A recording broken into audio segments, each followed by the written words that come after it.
वालेकुम। आज के सवाल के अंदर define resolution of vector and resolve a vector into it's rectangular components.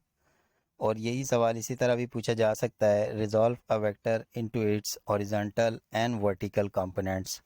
तो हमने रेजोल्यूशन ऑफ वेक्टर को डिफाइन करना है और एक वेक्टर को उसके रेक्टेंगुलर कंपोनेंट्स के अंदर रिजॉल्व करना है। तो रेक्टेंगुलर कंपोनेंट्स वो कंपोनेंट्स होते हैं जो कि एक दूसरे के ऊपर 90 डिग्री के अंदर होते हैं। तो ये जो एक्स एक्सिस का कंपोनेंट होता है ये हॉरिजॉन्टल कहलाता है, और ये वाई एक्सिस का जो कंपोनेंट होता है वर्टिकल, ये हमारे पास वर्टिकल कंपोनेंट कहलाता है। तो सबसे पहले resolution of vector, the process of splitting a vector into its component is called as resolution of vector. वो अमल जिसके अंदर हम वेक्टर को उसके कंपोनेंट्स के अंदर, उसके जुज़ के अंदर तोड़ते हैं, वो रेजोल्यूशन ऑफ वेक्टर कहलाता है। यानी हम इस एफ एक्स को और इस एफ वाई की वैल्यू जो हम निकालते हैं, ये रेजोल्यूशन ऑफ वेक्टर कहलाता है। अब इसकी एक्सप्लेनेशन के अंदर अगर हम देखें तो लेट कर लें, सबसे पहले हमारे पास एक वेक्टर एफ है, यानी हम ये कंसीडर कर लेते हैं हमारे पास वेक्टर एफ है जो कि हमने रिप्रेजेंट किया है ओ ए से। तो यानी ये हमारे पास ये वेक्टर एफ है जिसको ओ ए से रिप्रेजेंट किया गया है। अब बोलते हैं कि draw a perpendicular from point A. तो अगर हम पॉइंट ए से एक परपेंडिकुलर ड्रॉ कर दें तो ये एक ट्रायंगल बन जाता है। In this way we obtain two component of force. इस तरह हमारे को फोर्स के दो कंपोनेंट मिल जाते हैं, एक ये वाला जो कि एक्स एक्सिस पर है और एक ये वाला जो कि वाई एक्सिस के ऊपर है। The component which is along x axis is called as horizontal component fx।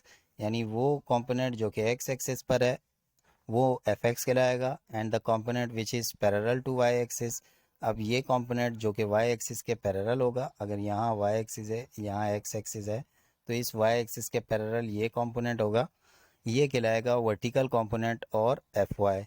तो ये इसकी सिंपल एक्सप्लेनेशन थी। अब हम इसके हॉरिजॉन्टल और वर्टिकल कंपोनेंट्स को निकालते हैं। तो सबसे पहले हमारे पास हॉरिजॉन्टल कंपोनेंट है, और हॉरिजॉन्टल कंपोनेंट के अंदर in right triangle O A B.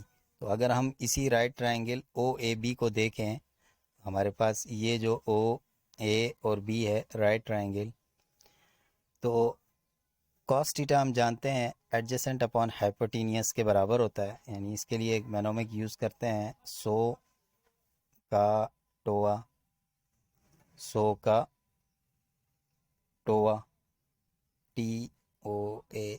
तो हमारे पास जो ये sine theta opposite upon hypotenuse के बराबर है, cos theta adjacent upon hypotenuse के बराबर है, और tan theta opposite upon adjacent के बराबर है।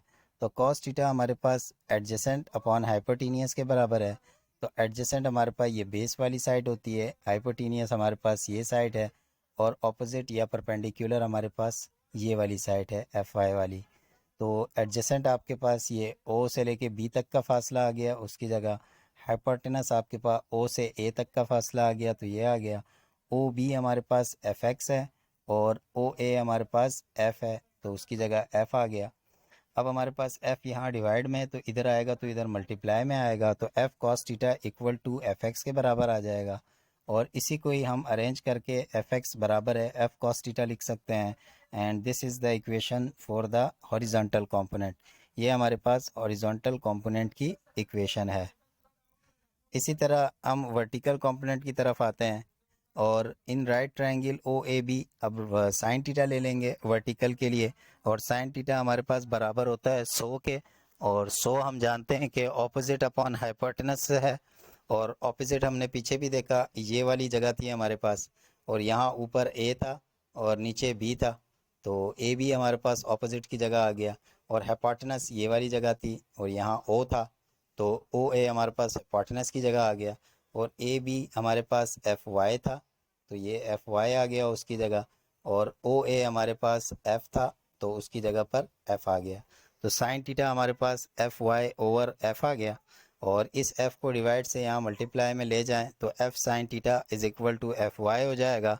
और अगर हम इसको अरेंज कर लें तो हमारे पास एफ वाई बराबर आ जाएगा एफ साइन थीटा के। And this is the equation for vertical component of the vectors. तो उम्मीद है कि आपको ये समझ में आ गया होगा। अस्सलामु अलैकुम।